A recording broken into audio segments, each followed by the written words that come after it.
Qu'est-ce que l'artiste a souhaité exprimer? Pourquoi cette disposition? Quelle est la raison qui motive le choix de ces couleurs? Devant une œuvre, qu'il s'agisse d'un tableau, d'une installation ou d'une sculpture, des questions jaillissent dans notre esprit, des questions qui traduisent bien souvent un étonnement que l'on retrouve dans le titre du nouveau salon de l'Association des arts plastiques auprès de l'UNESCO, Bizarre. C'est un mot qui n'est pas négatif, qui n'entraîne pas vraiment de jugement et simplement un étonnement, une surprise. Donc j'ai voulu jouer là-dessus. Et puis aussi, les artistes sont toujours un petit peu, quelquefois borderline ou quelquefois visionnaires, ou etc. Donc voilà. Aussi avec la fameuse phrase de Baudelaire, qui est très à la mode, comme vous le savez en ce moment. Baudelaire, il y a des expositions, on en parle beaucoup. Et j'ai retrouvé, il y a quelques mois, une phrase de Baudelaire qui dit dans les écrits sur l'art, le beau est toujours bizarre. Voilà, donc c'est le départ. Alors, départ donc de cette exposition dans laquelle on retrouve des invités d'honneur. Là aussi, est-ce que vous pouvez un petit peu nous les présenter? Alors, ce sont des jeunes artistes allemands.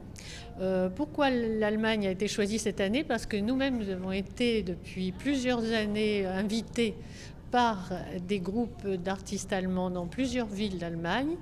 D'abord à Potsdam, près de Berlin, plusieurs années de suite, pour faire des expositions dans une galerie et participer gratuitement à la foire Art Brandebourg.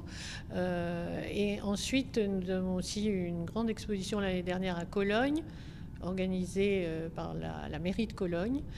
Et enfin, une exposition à Munich, dans une galerie de Munich. Donc c'était vraiment à notre tour d'inviter des artistes allemands. Ce salon comprend donc cette année les œuvres de plusieurs jeunes artistes allemands, des œuvres qui, comme toutes celles proposées sur ce salon, vont très certainement susciter l'étonnement et la réflexion auprès des visiteurs. Elles ont été dévoilées, vous le voyez, à son Altesse Sérénissime, le Prince Albert II. Nous avons choisi des artistes dont les œuvres correspondaient au thème annoncé. Il y a différents médias utilisés, différents supports artistiques présentés, qui illustrent bien, je trouve, ce qu'est l'art contemporain aujourd'hui.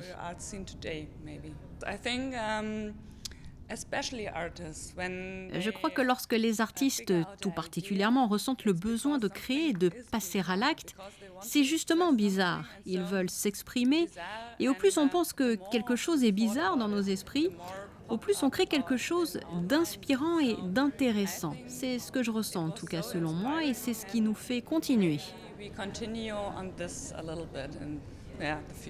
Je suis sur une lignée qui parle plus de contexte actuel, souvent, donc tourner beaucoup sur les technologies, nouvelles technologies, pas forcément que, mais en tout cas c'est un contexte philosophique, social, qui m'intéresse. Et elle avait une autre approche, même dans dans le raisonnement. Donc on s'est vraiment rencontrés et ça a créé de jolies tensions parce qu'au final, on se retrouve quelque part et c'est ça qui est le plus important. C'est-à-dire qu'on a des langages différents, mais l'essence est la même.